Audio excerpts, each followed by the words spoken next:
Vamos falar então sobre a expectativa, o depoimento, voltar aqui para nossa casinha, aqui para os nossos problemas, né? Bom, a gente tá falando do Lula lá, mas também... Podemos falar do Lula aqui também. Lula lá, Não, vamos falar de Bolsonaro agora, expectativa para o depoimento do Mauro Cid, né, ex-ajudante de ordens do ex-presidente Bolsonaro, sobre a questão da fraude no cartão de vacinação. Bolsonaro prestou depoimento ontem à Polícia Federal, negou tudo, falou que não sabia de nada, mas tentou evitar de acusar o Mauro Cid.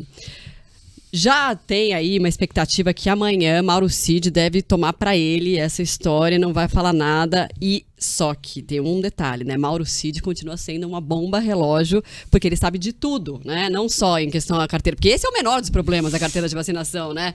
Tem as joias, tem a questão agora que foi descoberta do dinheiro que pode ter saído de forma irregular para pagar contas da Michelle Bolsonaro, da família, enfim. Enfim, tem uma série de coisas aí que podem explodir com essa história. E aí, Renato, fala você. Olha, é um novelo de lã que vai desmontando, né? Então, por que veio a questão da carteira de vacinação? Porque era um processo já aberto, que poderia rapidamente chegar na pessoa que era o braço direito, esquerdo do presidente Bolsonaro. Pegaram o celular dele... E foi na história da live que o sistema eleitoral era fraco, não era? Fraco. Que tinha problemas e tal. Foi nesse esquema. Por que nós estamos dizendo... Não, uma coisa assim, loucura, né? Assim, a questão do cartão de vacinação é no mínimo vergonhoso. É no mínimo vergonhoso. Não vai me dizer que você tomou vacina. Só todas. Eu também, falta bivalente só. Agora, a bivalente não tomei ainda. O que pega aqui? O que leva alguém a acreditar que um ajudante de ordens do presidente ia não só falsificar ou tentar fraudar uma carteira de vacinação do presidente, dele mesmo, da família dele e da filha do presidente?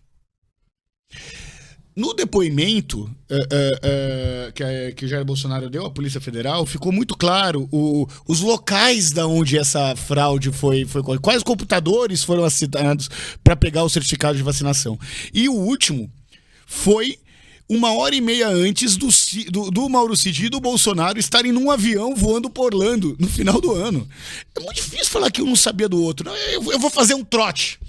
Na verdade, eu sou muito brother do Bolsonaro, chapa presidente, né, o chapa PR, e vou fazer um trote. Vou falsificar o cartão de vacinação dele aqui e vou mandar no grupo de zap da família. Ó, tá vendo? Ele falou que não vacinou, mas na fuga não vacinou, tô com prova, que era pegadinha.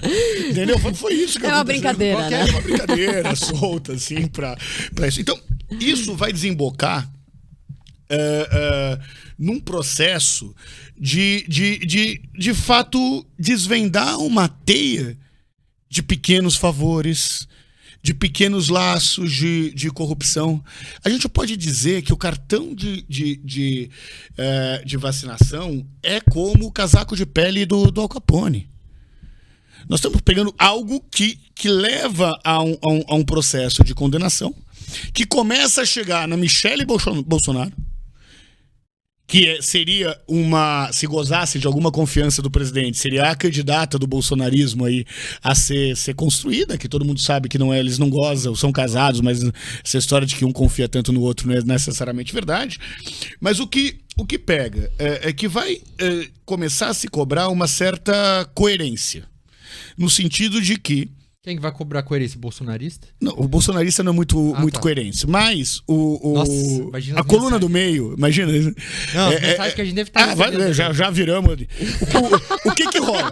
Olha, eu falo pra não vacinar, mas eu quero entrar eu quero passar minhas férias vendo o Mickey enquanto tentam dar um golpe no Brasil. Então eu preciso ter o cartão de vacinação, senão eu não posso ficar visitando o Mickey em Orlando enquanto a galera tenta dar um golpe aqui. Foi isso que aconteceu. Ele tava com medo de não poder entrar nos Estados Unidos. Eu acho que tem dois argumentos muito simples em relação a isso. Um deles as pessoas falam assim, mas não foi Bolsonaro, foi o ajudante dele porque ele quis. Só que, gente, desculpa, mas assim, um presidente da República, ele não vai ele mesmo na loja do Android ou da App Store lá, da Apple, para baixar o aplicativo do SUS e ele emitir alguma coisa que ele precisa para viajar. Então, é óbvio que, mesmo se ele tivesse tomado a vacina, quem faria esse trabalho por ele seria outra pessoa, outro ajudante que ajudaria a organizar. Cara, acredita em mim, era só um trote. Exato. Era um trote. De qualquer maneira, foi um ajudante. E a segunda, que também eu acho que esse aspecto específico tá recebendo pouca atenção, é quem viajou para fora depois da pandemia sabe que você consegue emitir essa declaração em inglês no aplicativo do SUS.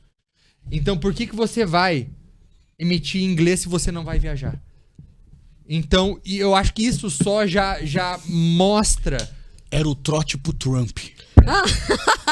Gente, maravilhosos, adorei. Só pra gente encerrar aqui, essas acusações todas, investigações, qual o peso político que isso traz pro Bolsonaro? Vamos lá, existe um grupo, tanto do Lula quanto do Bolsonaro, de 25% dos eleitores brasileiros de cada um, que aconteça o que acontecer, não vão mudar. Podem matar alguém na rua, podem falar qualquer barbaridade.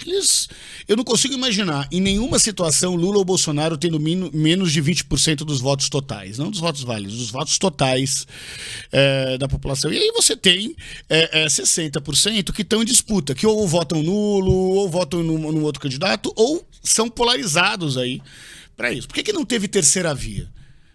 Porque a população não queria terceira via. Os jornalistas queriam terceira via, os analistas políticos queriam terceira via, o mercado queria terceira via, mas o eleitor não queria terceira via. Todo mundo queria, mas é o presidente da República concorrendo com esse presidente da República. Então, enquanto os dois forem agentes políticos com o peso que eles têm, dificilmente terá espaço para uma terceira via no Brasil. Portanto, acho que desgasta sim a imagem do Bolsonaro, mas o desgaste maior vai ser na inelegibilidade do presidente e aí na capacidade que ele terá ou não de transferir voto, seja para quem for. Aqui, as pesquisas apontam como eleitoralmente mais viável... Inclusive para Michele. Então, eleitoralmente, o que as pesquisas mostram é que...